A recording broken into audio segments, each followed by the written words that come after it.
Umuulan ngayon, maambon. Punta tayo sa simbahan. Ito yung aming yung kwarto namin. Lamig, walang tao, Paskong Pasko. Simba lang tayo dito sa St. Joseph's Catholic Church. Ay nako, ganda itong lugar. Queenstown, New Zealand. Maambon lang, malamig. Para ka nasa New York. Pero ang feel ko, para ka nasa New York na hindi mo kailangan mag-thermal sa loob. Kaya ng jacket. Pwede. Dito medyo sa New York kasi ganitong panahon ako naka-thermal ka.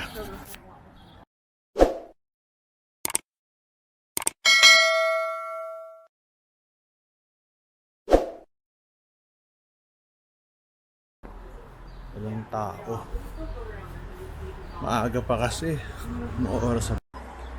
Pupunta ka dito ng winter ay lagot ka. Yellow to.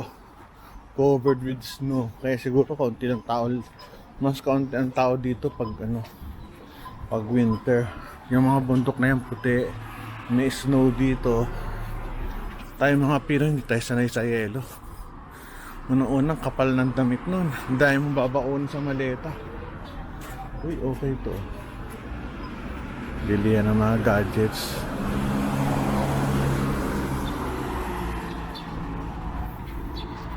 Kung naguguto, maraming groceries.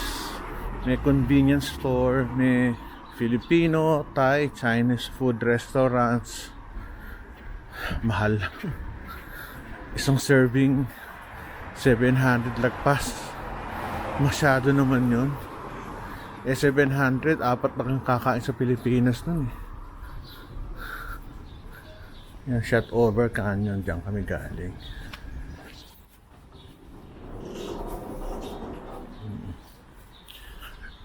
Bira ako makita ng pulubi dito. Walang pulubi. Walang squatter. Noong una, pag nag-squatter ka dito, wala kang bahay. Patay ka sa lamig. Sobrang lang. Ito, walang squatter. Kasi lalamigin ka. Hindi ka pwedeng manirahan sa barong-barong dito. Tagos sa laman lang ito. Tagos Hindi ko kailangan malamig. Ay nako. Walang pulubi. Tsaka malinis yung environment.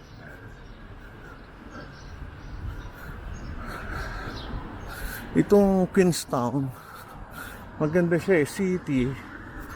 Pero may mga puno-puno. Para kang Baguio. Ito mo, di ba? Magkakaiba lang sa Pilipinas. Pilipinas, matataas ang buildings. Dito, yung pinakamataas natin sa building sa Metro Manila, wala dito. Hindi uso building na matataas dito. Kahit yung probinsya natin, matataas ang building dito, hindi. Hanggang mga 3, siguro up to 5 stories. Yung apartment na tinuloy namin, 5 stories.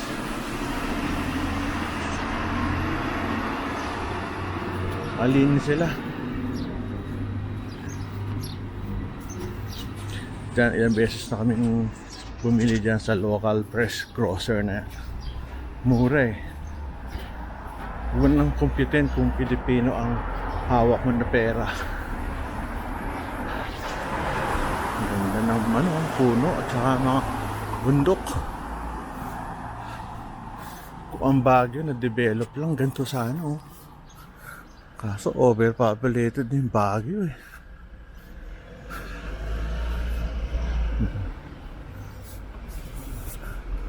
Kita mo naman yung pavement nila, ang linis. Ano ba yan? Ito na mga bisikleta.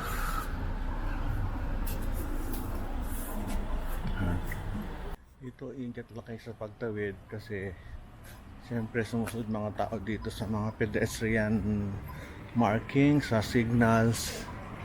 Dito sa Pilipinas, tawid ng tawid. Pangalawa, baliktad.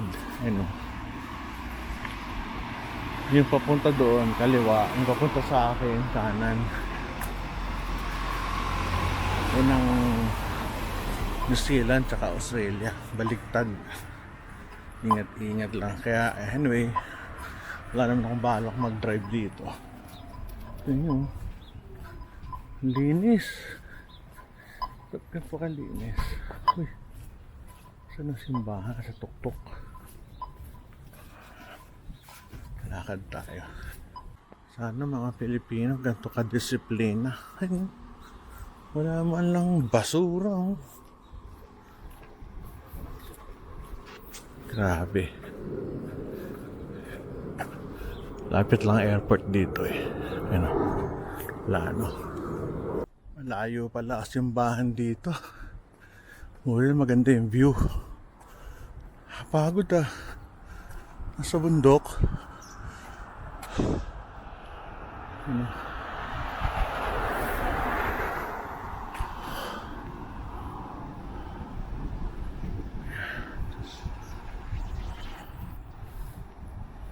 Bundok tayo. Yan tayo sisimba sa taas. Late na. Sorry, hindi ko lang malayo pala to. Ay, ako.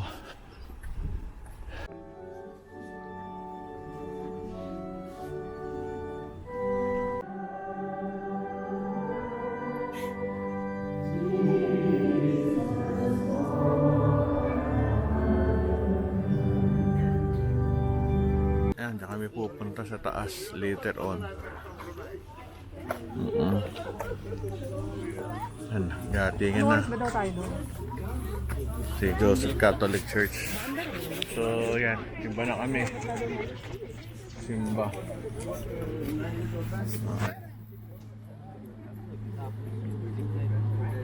Ganda, ang ganda na ano. Yung misa nila, mahina. Hello, hello, good morning. Yung misa nila, maliit lang yung simbahan. Pero English, buti na lang kasi New Zealand, ma-English sila. Ang ganda oh, Melbourne Lodge. Ito nyo, ang linis oh. Ganda. Ito yung ating mga kaibigan from California. Ay, salamat. Natapos na yung ating obligasyon yung Pasko at Linggo. Linggo ba? Hindi ngayon Linggo. Pasko lang pala. Tuesday yata ngayon. Hindi ko na alam. Basta importante, nag-enjoy kami yung family maka-attend ng misa. Ang ganda ng lugar. Grabe. Lamig. Yan lang, wala kami sasakyan. Kaya yan, oh. Lakad-lakad. At medyo 1 kilometrong lakad to. Pero okay lang. Maliit yung ano nila. Maliit yung simbahan. Pero multicultural. Maraming Indians napansin ko. Tsaka yung mga puti, tataas. Kikinis ang mga mukha. Gwapo, tsaka magaganda. Parang mga Pinoy. Tapusin na natin yung vlog natin. Lamig.